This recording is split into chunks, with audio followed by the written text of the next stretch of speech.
Yes, Lucia Hoxha. Yeah. So, hello, powerful women. As you know that we have started a new show, which is called a Powerful Women Show, and we bring the stories for you, all the powerful women from around the globe, that how they are leading the life the way they are leading, and how they are shaping their future, for showing other women that they can also shape their future if they just focus on themselves, love themselves, and make their own decisions. So today we have a great guest from the Central Europe, Slovakia, and I am so happy that she joined me from there. And she is a fertility mindset coach. She's a beautiful lady, and I love to welcome her on my show, Powerful Woman Show. Although there is like lot of conversations and dealing with the technical issues, but I am happy that now we are conducting it. So over to you. I just want to know about your introduction. Thank you so much for joining as well. Thank you. Thank you. Thank you, Rabia, for having me on this show. It's a real privilege. And hello to all women in all over the world, because I believe that every single woman is powerful. It's just some of us, it takes a long time to find the source of our power. So hello to all of you ladies. It's so great to be with you. So first, my first question is about your introduction. Like, thank you so much that you joined, and like, I want to know about where you born and how you started your early education, and then later on your marriage, the life, marriage life, and yes. Thank you for giving me words. So my name again is Lucia Hoxha. I am a fertility mindset coach, and I support women all over the world on their journey towards motherhood, especially those who would love nothing more than being a moms, but it's taking some time. Because some of us, get pregnant very easily, but for me and many other women, it takes some time, and it can be very, very strenuous journey, very lonely journey, and frankly filled with a lot of suffering and pain. So my stand for women all over the world is that they are not alone on this journey. And so I'm creating communities, and as well as support as a mindset fertility coach, because I believe that any obstacle, and this is one of them, it can be in life, can be actually the greatest gift to us. Same way as it was for me. Now I'm a happy mom of 2 little girls. That's something we have in common with Rabia. We both have twins. And yes, my journey took 11 years, and it is absolute miracle. And yes, it took something. And soon, actually, I'm releasing the book on 15th of June about my journey, but also about birth and rebirth of 14 women all over the world, which one of them is my chapter as well. So I want to share that with you as well. A little bit about me. So I'm originally from Slovakia. That's a tiny little country in Central Europe, in the heart of Europe. And I have lived in London for 20 years. Prior to that, I've got a husband that is also my soulmate and my greatest love. He is originally from Albania, actually. But we lived together for many years in the UK. And what can I tell you? Miracles do happen in life, and the way my husband showed up in my life, it was an ultimate miracle, where we actually met in a tube. We didn't say a word to each other, and we have been ever since that day together. So yeah, that's a little bit about me for start. Rabia, over to you. Yes. That's really great. But the life, the life is not such easy, easy, in the starting. We have the hardship, and especially for the woman, I want to know about the journey, your own journey. You face a hardship between that and being a girl, or being a woman. What do you think that there are some challenges when we are growing up, and when we are creating the future the way we want for, or looking for our soulmate. So it's not an easy journey. You are so lucky. So how when you look back, how you feel that about your journey? About my journey. And this is extraordinary. I just want to say before I answer the question, is that it's extraordinary that we are connecting from completely different parts of the world. You're coming from Pakistan, I'm coming from Slovakia. There's very different cultures. But what is beautiful is that we are not only sharing and connecting, but also fundamentally as a women, we have so much in common. So when we are sharing our journeys, a lot of times is landing in other women's hearts, because actually a lot of us, regardless from where we are coming from, we are dealing with very similar feelings, obstacles, challenges, as a women in general, anywhere in the world. So it's so beautiful that we can share this. In terms of my journey, well, I'm 41 years old now, and it has been, my childhood By was the way, wonderful. you don't look like 41. Oh, thank you. Thank you. I'm very wise and beautiful. I learned, and this is one of the things I learned, to be able to embrace it and, and own it. And this is a wonderful thing about powerful women, isn't it? That we go through the struggles, we learn from it, we rise, and then we Mm, own who we truly are. It's almost like journey home. And I think most of the biggest obstacles in my life was actually about journey home, back to my core, my soul, who I truly am. And I guess, yes, I did have a wonderful childhood. I had wonderful parents, and everything was really, really great until age of 9. And in age of 9, when I was doing my biography, I could see it very clearly. It was very interesting that a lot of things, when in England we say tits up, a lot of things changed. And it was that age where, a situation in my country, we had the revolution in 89.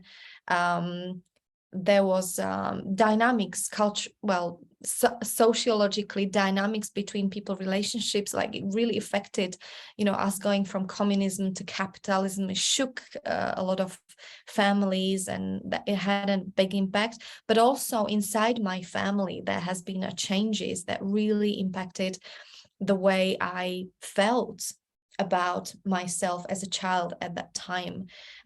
All of my grandparents died almost within a 1 year. So that had a huge, like, traumatic impact, firstly on my parents, but of course I could sense it because my grandmother left us in my mom's bed in our household.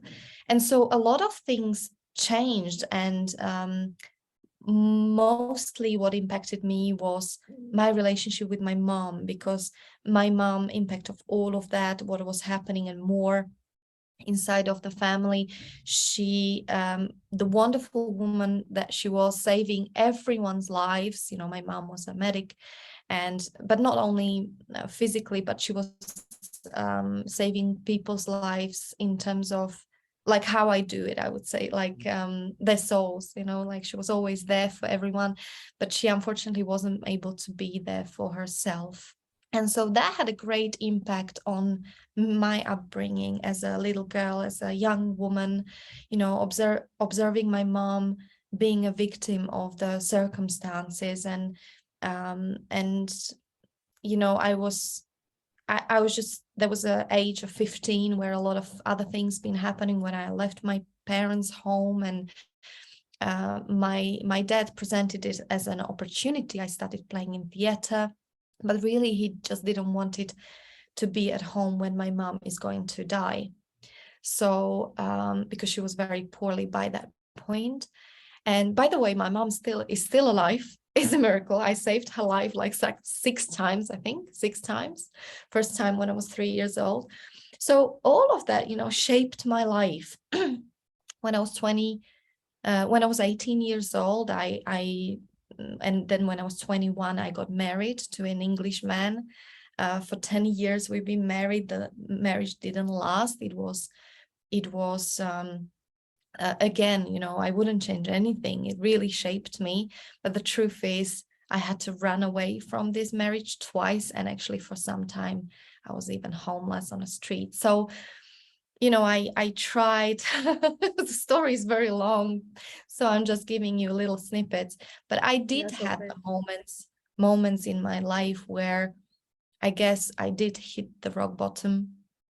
And I must say, interestingly enough, that those moments, when I was, for example, on a street and I had nowhere to go and I just wanted to be safe,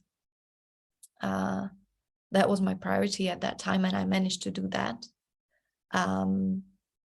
to be safe and warm. Those moments being actually the moments where I felt the most connected with God, actually.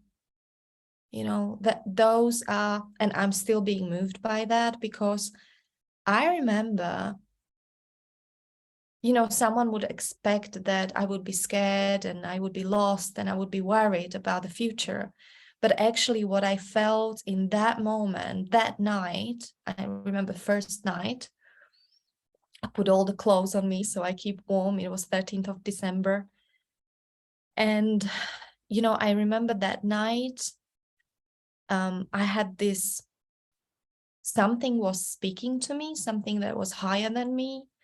And there was almost like this voice that told me that something amazing is going to come out of it, like something beautiful and lasting. And I didn't understand at the time, but it was very beautiful. I felt safe, but much more than that, I felt loved. So these kind of moments really shaped my life. And I was very fortunate, if I can say so, to have many of these moments and interactions with people all over the world, and experiences and the places I lived all over the world. I lived some time in India. I lived some time in northern Namibia, where I was able to work with wild animals. So kind of, yeah, I guess I'm a brave girl, and I said yes to a lot of things that called me in life. I've been guided by my intuition. So very fortunate in that sense. And that impacted the way my life kind of shaped. Oh, I am so happy to know that. And the good thing is you're so not only brave, but so beautiful innerly as well. So beautiful and wide and wise soul, that you preserve your beauty of heart and soul, and also your physical beauty. I want to say that you look like 31 when I see you. When I, if you don't told me that, so it's I feel that it's because you just faced all the obstacles with very loving heart, and that's Mm. why I think it's come out in a beautiful way today, the life you are spending. So I want to know, like, so the I feel that you were very responsible in the starting, and you take it, you accept that the way you are living the life god, or at the time the circumstances or things was, and then because you accept that, and then things come and go, and the beauty, as you say, that you listen the higher voice, and that's why you connect with that, and it turns out in a beautiful way today. So how you met Mm. your second, like the other husband? I think now he's the same man or the other? No, like I have completed with my first husband, and that's very important actually for well, in my case, it was a toxic relationship. I was very, very young. I didn't really know. I was probably running away from myself and thought Mhm.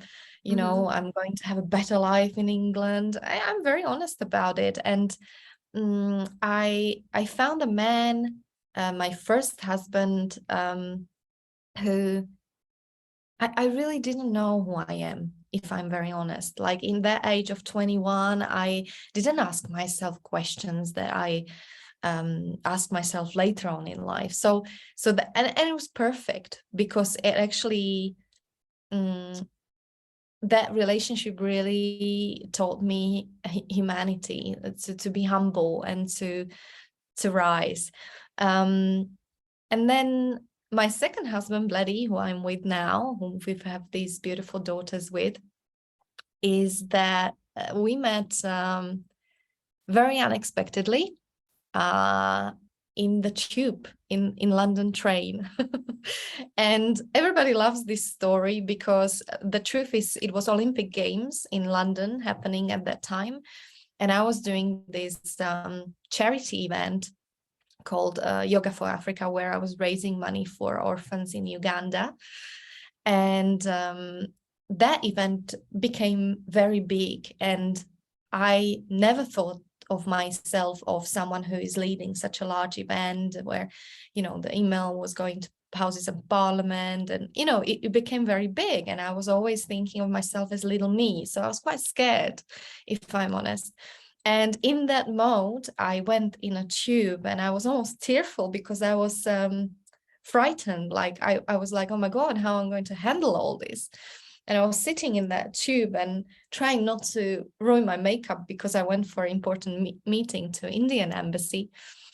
And I was just lifting my head up so that, you know, the tears don't run. And there he was, a little bit foggy, my husband sitting opposite me. And he kept on looking at me, and looking with those kind of eyes that he still looks at me these days, 10 years later.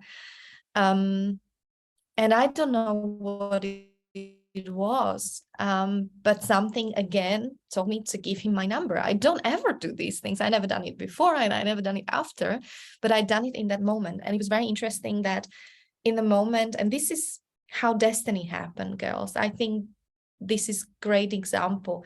As I was pulling out my business card underneath my purse, he couldn't see it. He kind of showed me the sign to get a number. So we both had the same thought at the same time, with no communication, no winking or whispering. And literally, as I handed him the card, the train stopped. He got off the train, and that was it. That was it. There was no communication. I think he called me in about a day, and I didn't like his accent. I was thinking, oh God, you know, like he's like, I don't like that. He had a very deep voice. And I said to him, I'm very busy. I don't have a time. And he, yeah, but, and then I said to him, he can come for a yoga class. He didn't even know what is yoga, but he did come, and we met at Liverpool Street, and we've been together ever since. And I must say, he is my father and my husband. They are my most wonderful people. Men, I would say, in my life. Yeah. Yes, eventually you find out the right man in your life, your soulmate. That's great. Yes. And it's so, you know, it's like fairy tale. Like if it happens in life, that you can find out eventually the right person for you. So yes. We can pray this, okay, this can be happen to every girl. We can pray, Rabia, but what I would maybe add to it is that it was a long journey. And I must say, it took something. It took, because I've been in personal development for 20 years now. And of course, it's not just coaching my women. I'm walking my own talk, right? So all the results, all the miracles, I dare to say it was because I was brave enough to clear up all the stuff that was in my way.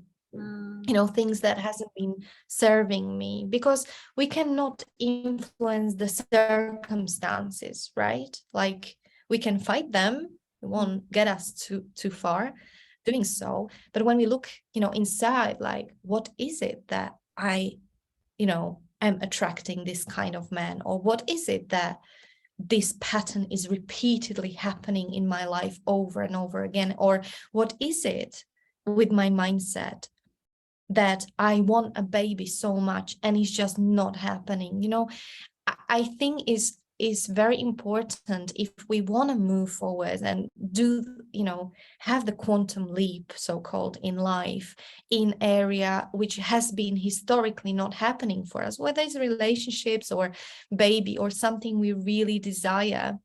You know, it's very important to look within and look inside, and it's even more important to, I guess, have a right guide, the person who is going to lead us through the process. Because as a human beings, we are really funny, like in a sense that most of our thoughts are the same old thoughts over and over again, and most of the time they are not very empowering, you know. So to create something new, it really takes something, and sometimes it takes someone to guide us through the process. So I'm a big fan of, you know, personal development, yoga, coaching, meditation, all of that, and the faith, you know, believing in something that is more powerful and connecting with that. But the truth is, we can only connect when we strip off the layers of ourselves that are no longer serving us, that is not us anymore. Then we can reconnect with that purity within ourselves, and it gives us access to connect with something higher much easier. That's very amazing. Yes, no, but the journey is, I think, very hard to unveil, the curtain, which you feel that this is yourself, and actually this, you are not the self, and it took too long.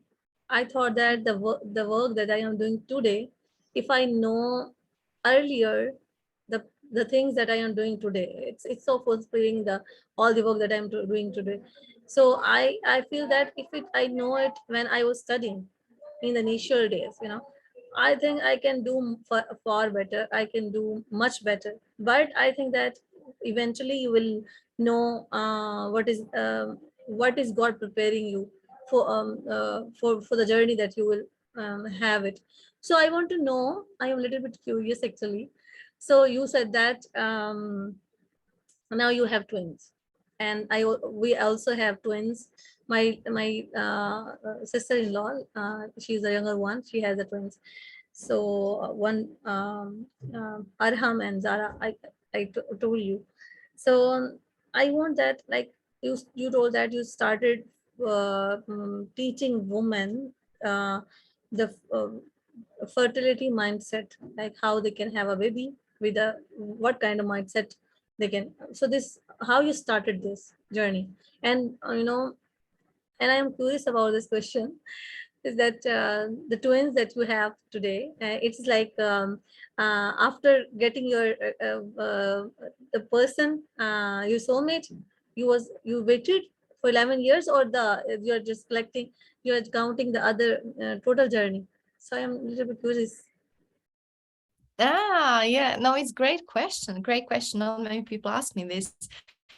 It was actually before. It was before. And but interestingly, I never planned a baby with my first husband. It didn't cross my mind, not only because I was young, but because I just knew, actually, when I was getting married, I knew it's not the right thing to do. But because I felt like, now I'm married, that's it, I'm a wife now. It took me some time to be able to release myself and find the courage to run away from that marriage.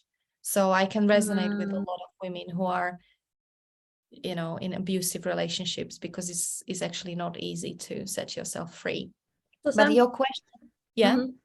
No, answer me, like what you're Yeah, saying. so Bleddy and I, we've been trying for a baby for many years, but I started trying with someone else who wasn't my first husband, before that. I believed at the time that, he was my partner at the time, and that didn't work. So it was 11 years, and it started before I met my husband. So I already kind of knew that it might not be that easy, but I believed that it will happen because this new partner, we are so in love, and it still didn't happen. Okay, beginning. got it. Yes, yes, yes. It means that it's all about the journey that you're and finding a right person, and then and yes, the most important, you said that releasing yourself. Okay, we can leave the all the